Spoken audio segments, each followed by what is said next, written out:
నానిగారు మీరు hit 3 Paradise గురించి అడగొద్దన్నారు. But రీసెంట్గా మీరు చిరంజీవి గారితో శ్రీకాంత్ ఓడేలా కాంబినేషన్లో సినిమా అనౌన్స్ చేశారు. ఈ ఇయర్లో ఉంటుందా, నెక్స్ట్ ఇయర్లో ఉండదు? అదొక్కటి చెప్పండి.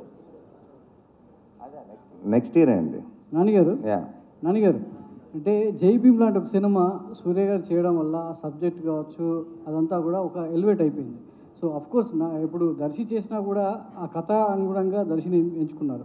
అదే క్యారెక్టర్ మీరు చేస్తుంటే ఈ సినిమాగ్రాఫ్ ఏ స్థాయిలో ఉండేదని మీకు సినిమా చూసిన తర్వాత లేదండి. సినిమా చూసిన తర్వాత దర్శి కాకుండా ఐ డోంట్ థింక్, నేను అది హ్యారగెంట్ స్టేట్మెంట్ కాదు. ఎందుకంటానంటే ఒక్కొక్కరు ఒక్కొక్క బ్యాగేజ్తో వస్తారు, ఒక ఎక్స్పెక్టేషన్ బిల్డ్ చేస్తారు మీలో. ఆ ఎక్స్పెక్టేషన్ సినిమాకి అగేన్స్ట్ అవ్వచ్చు. సమ్టైమ్స్ మీరేదో ఊహించుకొని అది మ్యాచ్ అవ్వకపోతే సినిమాగా ఎంజాయ్ చేయడం మానేసి మనం దాన్ని జడ్జ్ చేయడం వల్ల కోర్ట్ని 100% దాని పొటెన్షియల్ని మీరు కంప్లీట్గా ఎక్స్పీరియన్స్ చేయాలంటే ఇండియాలో ఉన్న ఒకే ఒక యాక్టర్ దర్శి మాత్రమే ఆ సినిమాకి. దీప్తి గారు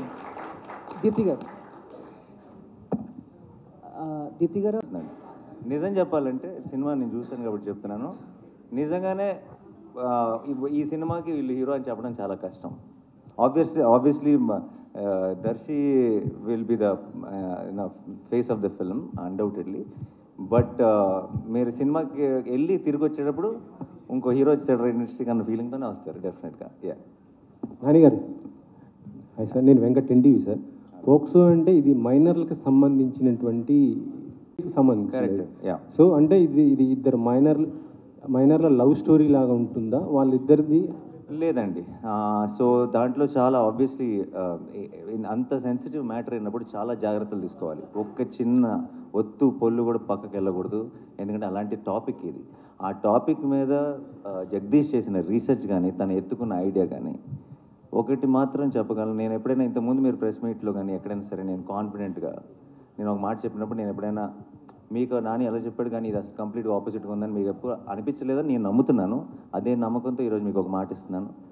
మీరు సినిమా అయ్యేటప్పటికీ గ్యారంటీగా నిలబడి క్లాప్స్ కొడతారని నేను నమ్ముతున్నాను ఈ సినిమా చూసి.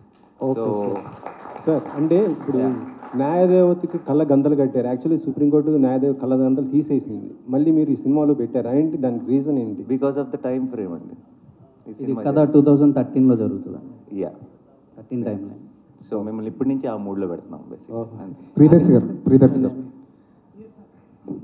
సార్, యాక్టర్ నానికి యాక్టర్ నానికి ఉన్న డిఫరెన్స్ ఏంటి మీకు బాగా తెలిసి ఉంటుంది కదా ఈ ప్రాసెస్లో? అంటే ప్రొడ్యూసర్ నాని అప్పుడు is more like giving back to cinema, also empowering cinema. Actor నానిగా ఏంటంటే ఈ ఎంపవర్ ద ఆ సినిమా చేసే ఆ ప్రత్యేకమైన, ఇప్పుడు ఫర్ ఎగ్జాంపుల్ మేము హాయ్నానా చేసాం రీసెంట్లీ. హాయ్నానాని ఎంత ముందుకు తీసుకెళ్ళాలి సబ్జెక్ట్ పరంగా, అలాగే యాక్టర్ పరంగా, అలాగే తను లీడ్ పొజిషన్లో ఉండి మిగతా యాక్టర్స్ని ఎలా ఇన్స్పైర్ చేయాలి. సో రోల్ మారిన ప్రతిసారి ఒకసారి either is giving back to cinema or he's empowering cinema, but he's the most loved child of cinema. నానిగారు ఇక్కడ అంటే చూస్తుంటే ఇక్కడ అంతా ఒక ఫ్రెష్ లవ్ స్టోరీ చూపిస్తున్నారు. బట్ సినిమా టైటిల్ వచ్చేసి కోర్ట్ అని పెట్టారు యాక్చువల్గా. సో ఎంతసేపు కోర్టులో నడవబోతున్న సినిమా, మిగతా లవ్ స్టోరీ ఇదంతా ఎంతసేపు ఉంటుంది? మామూలుగా మనం చూసిన ఏ లవ్ స్టోరీలో అయినా సరే, ఎంత గ్రేటెస్ట్ క్లాసిక్ అయినా, ఇప్పుడు ఫర్ ఎగ్జాంపుల్ గీతాంజలిలో క్యాన్సరేనా, గీతాంజలిలో క్యాన్సర్, మా దాంట్లో కేసు అనుకోండి, అంతే. ప్రతి లవ్ స్టోరీలో ఒక ప్రాబ్లం ఉంటుంది, లేదంటే ఒక విలన్ ఉంటాడు. మాకు ఆ టైంని మేము కోర్టులో గడుపుతాం అంతే. But so it's a love story, but it's a beautiful love story, but with a great idea, great message and a extremely gripping drama and mind blowing performances. Court room డ్రామాస్కి అంటే హిట్టింగ్ సక్సెస్ ఫార్ములా ఏంటంటే ఎప్పుడు hard హిట్టింగ్గా ఉంటేనే stories ఎక్కువ reach అవుతాయి కదా. మనం చూసిన టెంపర్గా వకీల్స్ ఆఫ్ ఎనీ ఆఫ్ ద చూసుకుంటే. సో మరి దీంట్లో ఎలా ఉండబోతున్నా హార్డ్ హిట్టింగ్ అనేది? అంటే ఇద్దరు మైనర్ల మధ్యన ఉన్న అంటే వాళ్ళకి ఏమైనా జరుగుతుందా లేదా ఎలా తీసుకురాబోతున్నారు? మోర్ దెన్ హార్డ్ హిట్టింగ్ అని కానీ ఇంకోటి కానీ అలాంటి వర్డ్స్ కంటే కూడా అండి, కోర్ట్ రూమ్ డ్రామాస్కి నేను చాలా పెద్ద ఫ్యాన్. నేను నెట్ఫ్లిక్స్లో ఉన్న కోర్ట్ రూమ్ డ్రామాస్ అన్నీ చూశాను. కోర్ట్ రూమ్ డ్రామాస్ మనకి ఎప్పుడు నచ్చుతాయి అంటే కేసులో ఉన్న డెప్త్ మనకు అర్థమైనప్పుడు. మనకు అర్థమయ్యి ఆ ప్రొసీడింగ్స్ చాలా గ్రిప్పింగ్గా రాసుకున్నప్పుడు మనం కూడా ఇన్వాల్వ్ అవుతాం. మన ఒపీనియన్ కూడా ప్లే అవటం మొదలెడుతుంది. ఇది తప్పు, ఇది కరెక్ట్ అని మనం కూడా మన ఒపీనియన్తో చూడటం మొదలెడతాం. అది ఎప్పుడు చూడటం మొదలెడతాం అంటే కేసు తాలూకు డీటెయిల్స్ అన్నీ మనకు ఫుల్గా తెలిసినప్పుడు. మనకి పైన తెలిసింది అనుకోండి, వాళ్ళు ఏం మాట్లాడుకుంటున్నారు, ఏం జడ్జ్మెంట్ వచ్చింది అనుకుంటాం. కానీ మనకి లోతుగా తెలిసినప్పుడు దాని మీద మనకు ఒక ఒపీనియన్ ఏర్పడుతుంది. ఆ ఒపీనియన్తో మనం క్యారెక్టర్స్ కోసం రూట్ చేయడం మొదలెడతాం. వాళ్ళు గెలవాలని కోరుకుంటాం, లేదంటే వాళ్ళు ఈ జడ్జ్మెంట్ రావాలని కోరుకుంటాం. అండ్ అది మనం అనుకున్నట్టు జరగకుండా మనకి సర్ప్రైజ్ అయ్యే విధంగా రిజల్ట్ వచ్చినప్పుడు ఒక రకమైన ఓవర్వెల్మింగ్ ఫీలింగ్ వస్తుంది. I think those are the most successful courtroom dramas. And అలాంటి ఒక సెటప్లోకి ఫిట్ అయింది కరెక్ట్గా. అయితే వాల్ పోస్టర్ సినిమాలో ఇప్పుడు చూస్తే ఇక్కడ కోర్ట్ అన్నారు, హిట్ 3లో మీరు ఆల్రెడీ పోలీస్గా కూడా చేస్తారు. అంటే మొత్తం పోలీసు వీటి మీద వెళ్తున్నారు. అంటే మీకు పర్సనల్ ఇంట్రెస్టా లేదంటే స్టోరీస్ అలా దొరుకుతున్నాయి? మీరు అసలు కోర్టుని దాన్ని ఎలా కలిపారో నాకు తెలియదు, కానీ అలా అనుకుంటే వేరే సినిమాల్లో కూడా ఎక్కడో వచ్చాడో రోడ్డు మీద దాటుతున్నప్పుడు పోలీస్ జీప్ కనపడుతుంది. అలా అని చెప్పి రెండు సంబంధం లేనివి. అండ్ యాక్చువల్లీ నేను ప్రెస్ మీట్ ముందే స్టార్ట్ చేసేటప్పుడే మేము అందరినీ ఒక హంబుల్ రిక్వెస్ట్ చేద్దాం అనుకున్నా, హిట్ 3 ప్యారడైజ్ని ఈ మీటింగ్లో వదిలేద్దాం. ఎందుకంటే ఇది కంప్లీట్గా కోర్టు మీద మాత్రమే కాన్సన్ట్రేట్ చేద్దాం. నానిగారు ఈ సినిమా ద్వారా 2 మంచి విషయాలు ఆడియన్స్ అర్థమైంది. ఫోక్సో యాక్ట్ ఎలా ఉండబోతుంది, దానికి సంబంధించినటువంటి అవగాహన ఈ సినిమా ద్వారా యువతలో ఇద్దామనే ఒక ప్రయత్నం ఉంది. అలా అని చెప్పి ఏదో అవగాహన కోసం తీసిన సినిమాలో ఉండదు. అది కథ జరుగుతుంటుంది, కంప్లీట్గా గ్రిప్పింగ్ ఉండి మీరు నిజంగా ఒక సెలబ్రేట్ చేసుకునే ఫిల్మ్ అవబోతుంది. బట్ బై ద ఎండ్ మీరు థియేటర్ నుంచి బయటకు వచ్చేటప్పటికి మీకు పోక్సో గురించి తెలియాల్సినంత తెలుస్తుంది. ఇందాక మీరు ఒక మాట అన్నారు, సో ఇలాంటి చట్టాలు, ఇలాంటి వ్యవస్థ ఒక పాఠ్యాంశంగా ఉంటే పాఠశాల స్థాయి నుంచి ఒక అవగాహన పెరుగుతుంది పిల్లల్లో. సో బయట సమాజంలో ఇలాంటి నేరాలు కావచ్చు, ఇలాంటి చెడు విషయాల పట్ల ఆకర్షితులు ఎవరు అనేది అది ఎంతవరకు సాధ్యం? అది బయట సమాజం అది జరుగుతుంది అంటారా? సినిమాల ద్వారా చూపిస్తే అవగాహన మాత్రం ఆచరణ సాధ్యం కాదంట. ఎలా అయితే అంటే మొత్తం లా చదవమని అంటలే, law that is the very big topic. But మన బేసిక్లీ మన డే టు డే లైఫ్లో మన ఎఫెక్ట్ చేసే లాస్ ఏవైతే ఉన్నాయో అవి యంగ్స్టర్స్కి తెలియాలి. చాలాసార్లు అది తప్పు అని కూడా వాళ్ళకి తెలియదు. అండ్ అది లాలో చాలా పెద్ద తప్పు, అది జీవితాలు నాశనం చేయగలిగినంత పెద్ద తప్పు అది. అండ్ అవన్నీ తెలియకుండా వాళ్ళు చేసిన ఒక పొరపాటుని మనం చాలా పెద్ద క్రైమ్గా కూడా చూస్తాం అప్పుడప్పుడు.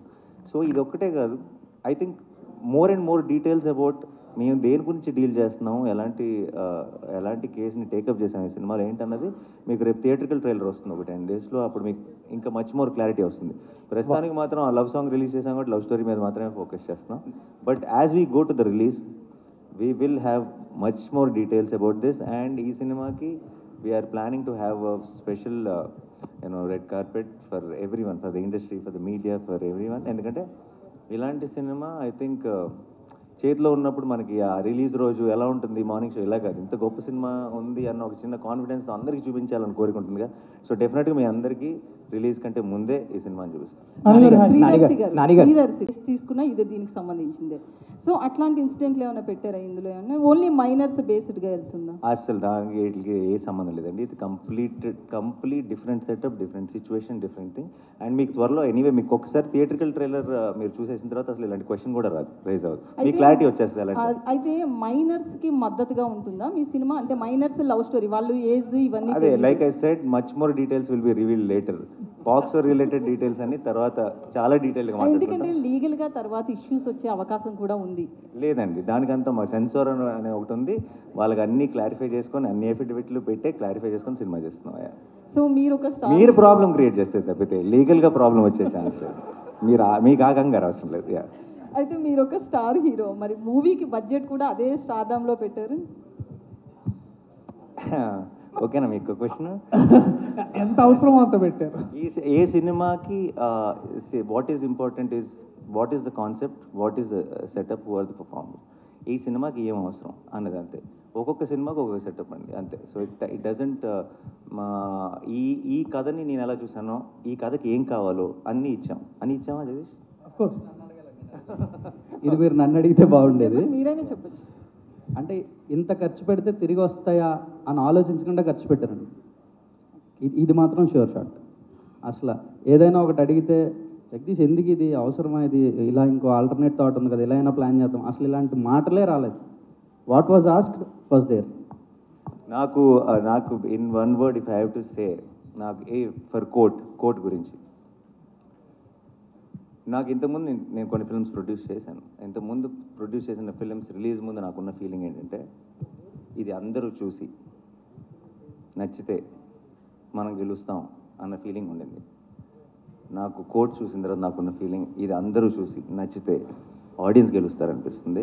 And because it will be there success, it will be a special film, it's not for our success. ఈ సినిమా నిజంగా కోట్ అనేది నేను బ్లాక్ బస్టర్ అవ్వాలని కోరుకుంటున్నాను. ఎందుకు అవ్వాలని కోరుకుంటున్నానంటే కోట్ లాంటి సినిమాలు deserve to be a block buster.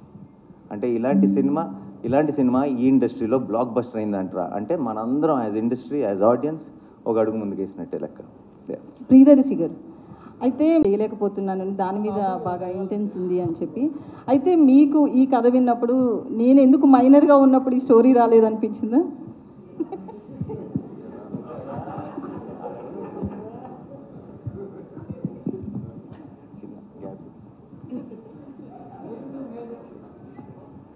సినిమాల్లో పాజెస్ అంటారు, స్పేసెస్ అంటారు, వీటిని ఇది కొంచెం బ్యాక్గ్రౌండ్ స్కోర్ కోసం అనమాట.